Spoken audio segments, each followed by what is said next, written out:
Hello everybody and welcome to my YouTube channel. I, of course, am just another heavy metal maniac, and today I'm doing another discography ranking. Today I'm going to be going over all of these studio albums from none other than English Death Doom pioneers My Dying Bride. One of my favorite bands to listen to if I'm looking for music that's just, somber, sad, morose. These guys capture that vibe perfectly, and for the most part they are a consistently awesome band, although there are a couple albums that I think are definitely worthy of criticism. But for the most part, this band is very consistent, and that's why this was a pretty difficult discography to rank, honestly, because I do love a pretty big chunk of these albums. So yeah, without further ado, enough of my ramblings, let's just get right into the rankings. And of course, we are starting dead last, so my number 15 choice is 34.788% Complete, released in 1998. This is one of the few My Dying Bride albums that I would just kind of like flat out dog on. I don't really like this album.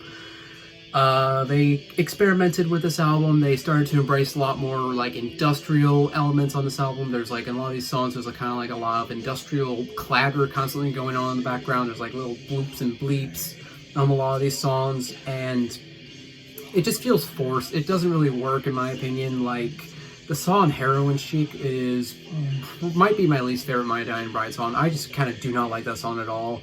That song just does not work. It doesn't sound like My Dying Bride. I don't like that song in particular, but the rest of the album, it just doesn't really gel in my opinion.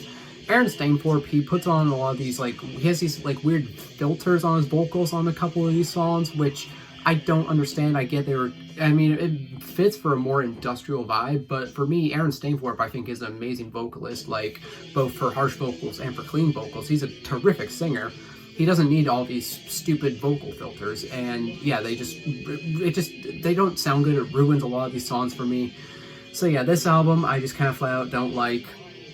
Again, I know the 90s were the late 90s were a pretty weird place for a lot of bands. Sometimes you had to experiment or kind of try to change your sound if you wanted to remain somewhat relevant. So I guess that's maybe what they were trying to do here by embracing all these industrial elements, but it just didn't work in my opinion. So that's why this album for me is number 15, dead last. I just kind of flat out don't really like this album at all. So coming in now at number 14, it is Eventa, released in 2011. This is another album that saw a big departure for My Dying Bride. This album is pretty much, this isn't even a metal album. This is pretty much just like a ambient / kind of like neoclassical album. They basically kind of like, from what I understand, they took basically a lot of their older songs or like songs that like weren't really released or something, and basically reworked them into these more kind of neoclassical numbers, and they kind of took away all the metal elements and turned them into, again, classical pieces. This album, I don't think it's like bad. I don't think it's like outright terrible or anything, but it's just kind of a very dull and just uninteresting listen in my opinion. I guess maybe it's good if you're just like looking for something to like put on the background while you're doing something. Like, I guess this is a good like background noise album, but I don't know, for me, that's not what I want from, My Dying Bride. I want, metal riffs. I want, the big doomy, death doom sections on, on songs. And this album really just doesn't do anything for me. It's better than 34.788%, which, first, okay, that's a stupid title. But yeah, it's better than that one. It's better than 34% Complete, but it's still just not, it's not very good in my opinion. It's just, again, very boring, very just kind of an uninteresting album in my opinion, so that's why for me it's not dead last, but it is 14, which is second to last. Alright, and coming in at number 13, it is Like Gods of the Sun, released in 1996. Now, I read on Wikipedia that apparently Aaron Stainthorpe has said that this is his favorite My Dying Bride album, which I'm just like, really, dude? Like, really? Like, this album, out of all the albums that you released, this one's your favorite? And I think a lot of people might really love this album, but for me, I think this is a good album. There's some really good songs on here. Like, I like A Kiss to Remember. That's honestly, I think, one of the better songs My Dying Bride has written. Like, I think that song is still like a staple in their live concerts to this day. I like For You too. I think that's a good song. But for the most part, like Gods of the Sun, this isn't a bad album. It's just kind of a like a their album. Like, I listen to it and it just kind of doesn't do a whole lot for me. I don't feel like the production of this album is as good as some of the other albums. It doesn't, I'm not really sure how to explain it. It doesn't feel as, like, clear. Like, it feels it feels a little bit more raw, but, like, not really raw in, like, a kind of endearing way. Yeah, so like Gods of the Sun, this is just kind of a bit of just kind of an unremarkable listen in my opinion. Other than the couple songs I mentioned that I think are really good, the rest of this album, while it's kind of serviceable for, you know, if I want a My Dying Bride album, if I want a My Dying Bride album, this is not going to be one I'm going to, like, reach for, like, immediately. But, you know, if it's on, I'm not going to, like, turn it off or anything. But it's just number 13, which, yeah, this album it's just kind of there, in my opinion. I think comparison to a lot of the other earlier material, it definitely is a bit weaker. So yeah, like Gods of the Sun, I don't know if I'm going to catch flack for this, because I think a lot of people do really like this album, but, and Aaron Stainthorpe, again, it says, apparently he said it's his favorite My Dying Bride album on, like, multiple occasions. But for me, number 13, they have worse, but they have way better, in my opinion. Coming in now at number 12, it is For Lies I Sire, released in 2009.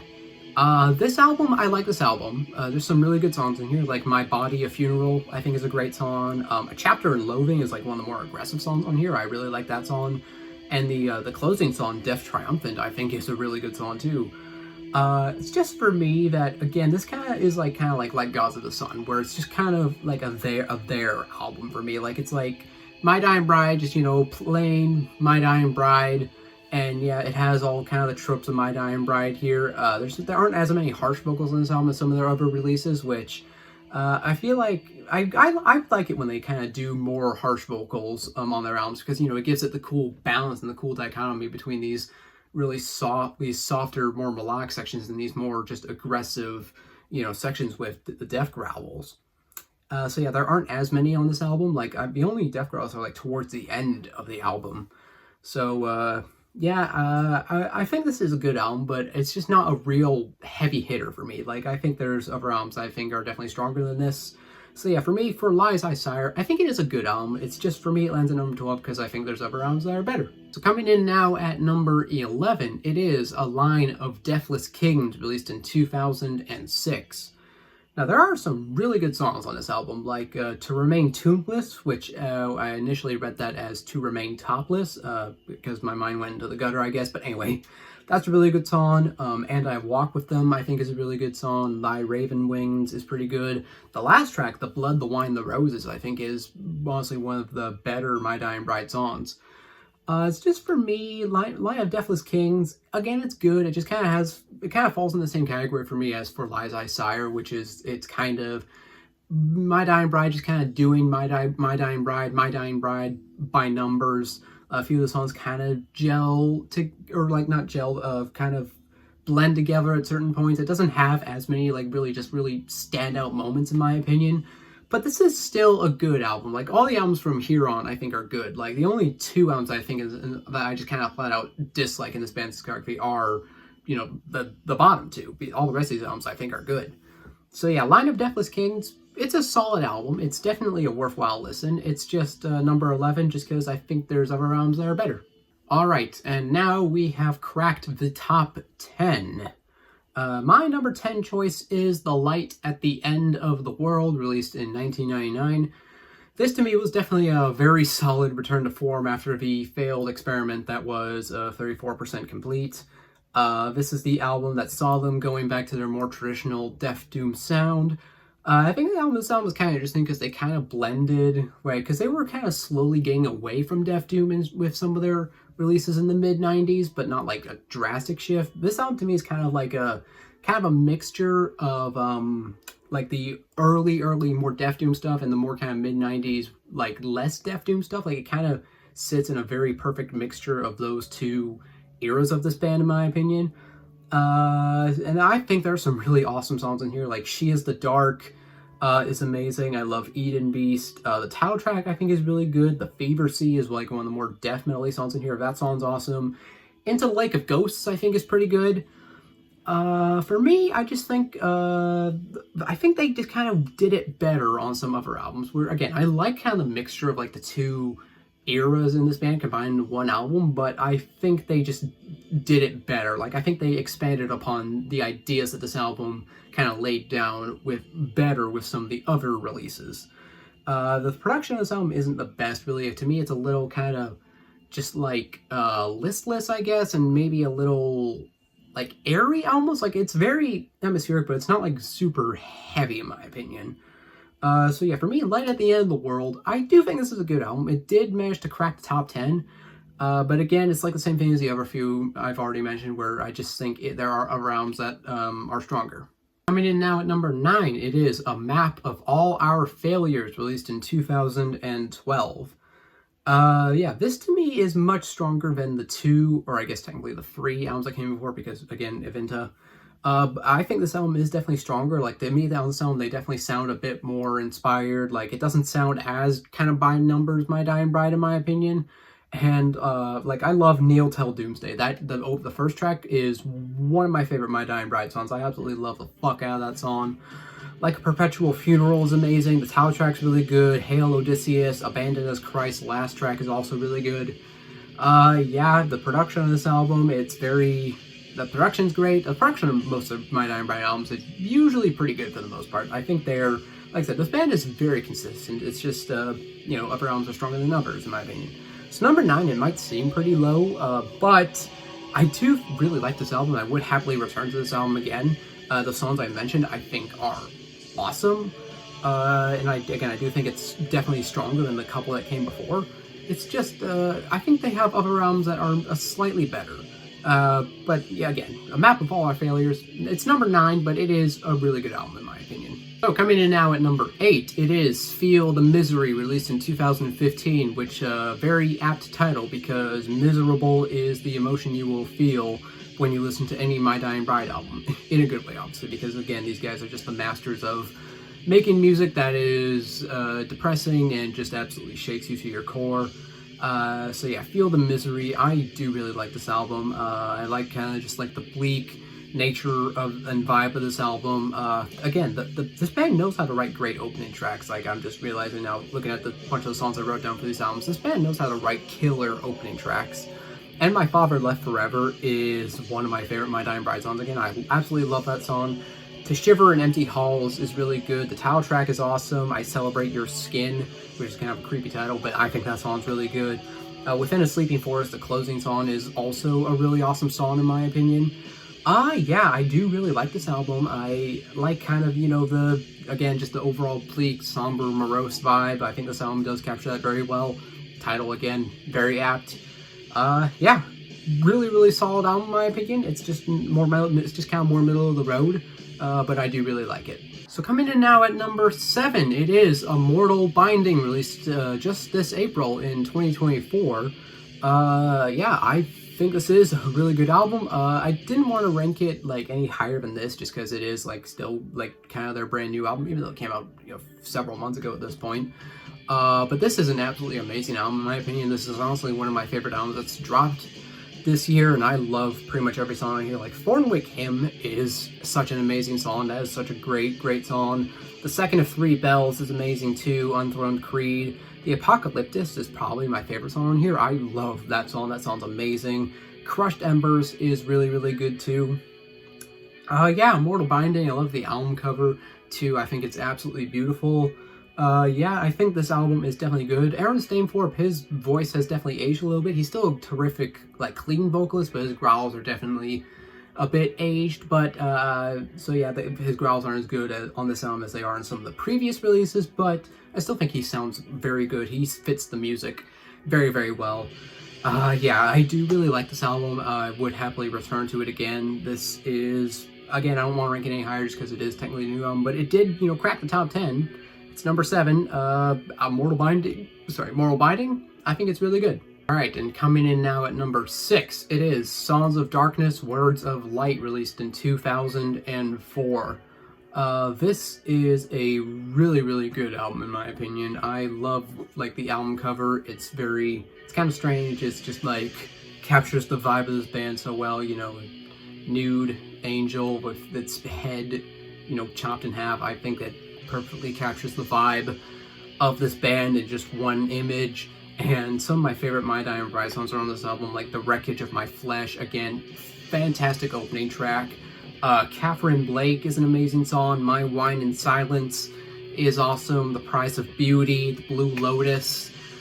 Yeah, I honestly love this album. Like, again, it's like one of these things where I want to rank it higher, but it's just number 6 just because there's a few albums I think are slightly better. But this is an absolutely amazing album, in my opinion. I just love again, just this whole vibe of just this band in general, but this album, I think they really capture it very well.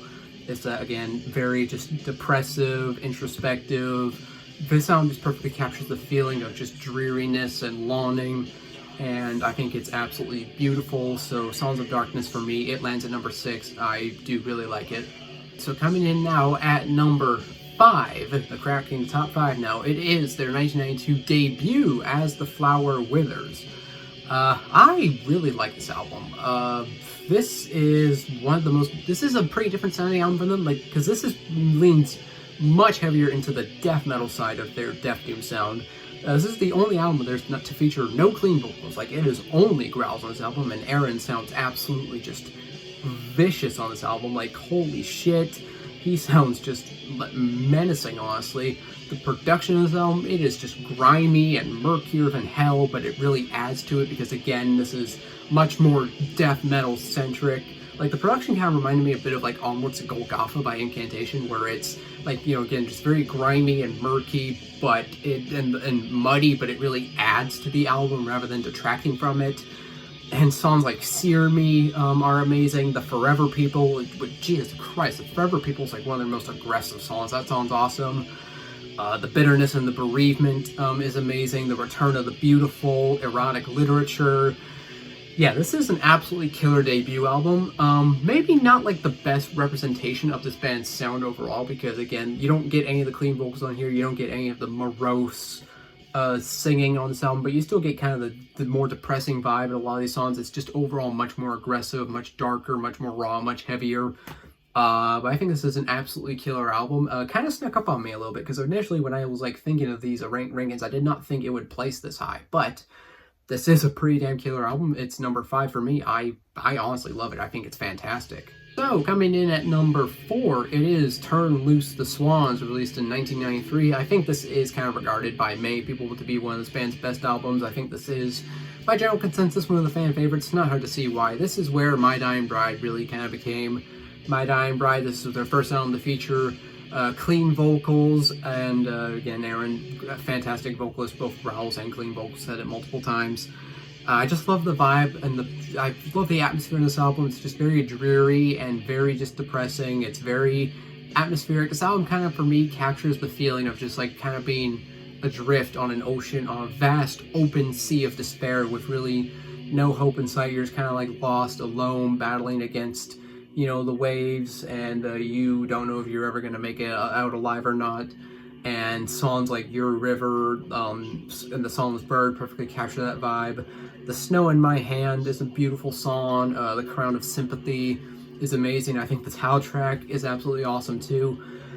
Yeah, I love this album. It's number 4. Like, numbers like kind of like, I've said this before in other rankings, but numbers like 4 through 1 are kind of all number 1 for a lot of bands, and I think this is one of the cases. This is another case with My Dying Bride. I love this album. This is an absolutely amazing album, in my opinion.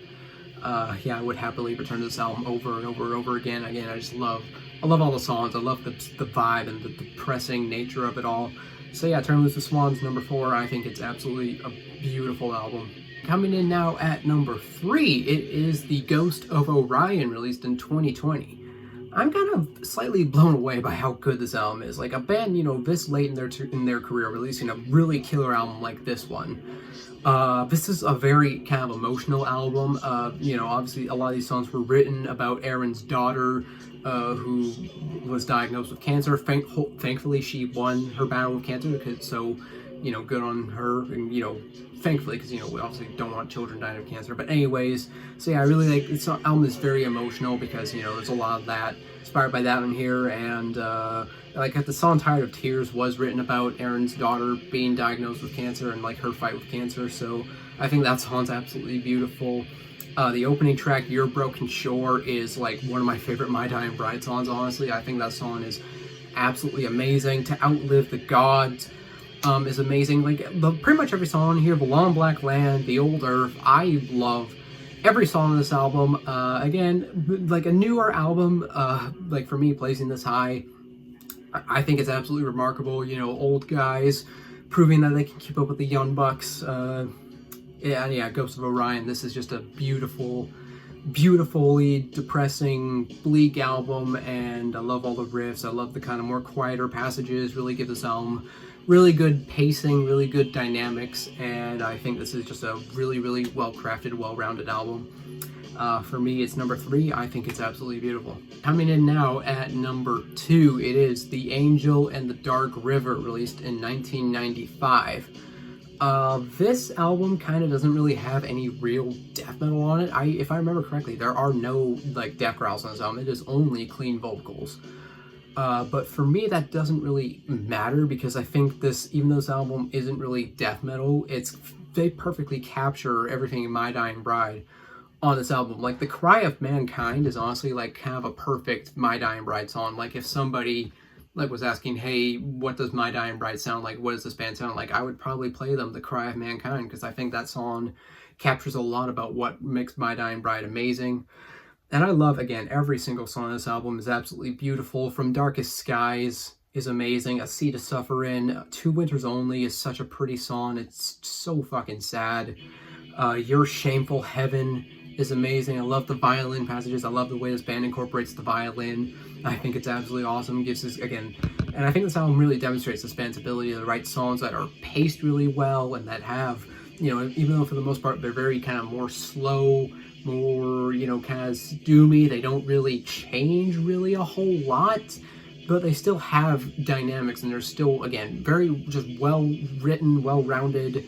And I think this album's absolutely beautiful. The album cover's kind of, I don't really know. The album cover's kind of shitty, honestly, but this is an absolutely beautiful album in my opinion. So yeah, it's number 2 for me. This would be my number 1, but there's one that edges it out slightly. But again, this is a very beautiful, remarkable, fantastic album. I absolutely love it.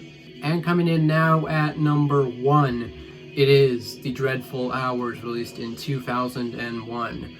Yes, this is my favorite My Dying Bride album. This to me is kind of like the perfect My Dying Bride album, where really I think they took everything that makes them great. They took the vibe of like Angel in the Dark River and like As the Flower Withers and, you know, Turn Loose the Swans. They mashed it all together in this beautiful little mixture called The Dreadful Hours, and I love every single song on this album. This album does not have a weak moment at all. Again, the songs, they demonstrate really good pacing, and they demonstrate this band's ability to write songs that maintain interest throughout the whole listen. This album does not have a single dull moment on it.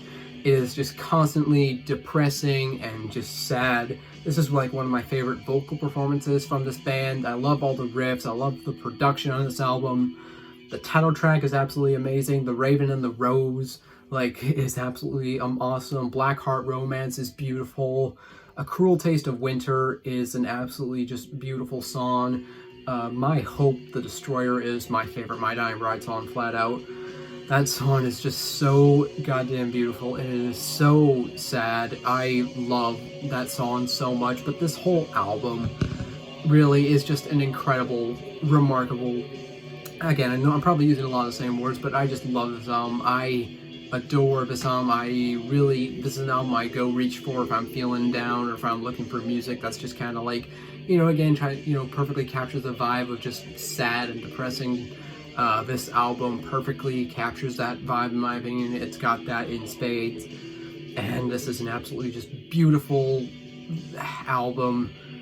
This is one of my favorite albums of all time. I will love this album for the rest of my life, and yeah, I think it's absolutely remarkable. And, well, that about does it. If you made it to the end of this video, you are awesome, and I appreciate you. Apologies if I sounded like a little sick during this album. It's because while I am sick, I've been struggling with a cold these past couple days, so apologies if I maybe sound a little off. But anyways, if you enjoyed this video, make sure to leave a like on this video, leave a comment down below. Tell me, do you agree with my rankings? Do you disagree? What band should I rank next? Let me know down in the comments. consider subscribing as well, because I do have a lot more content coming your way. And like I said, that about does it. I, of course, am just another heavy metal maniac. I'll see you all sometime in the future. In the meantime, all of you take care and have a fantastic day. So long.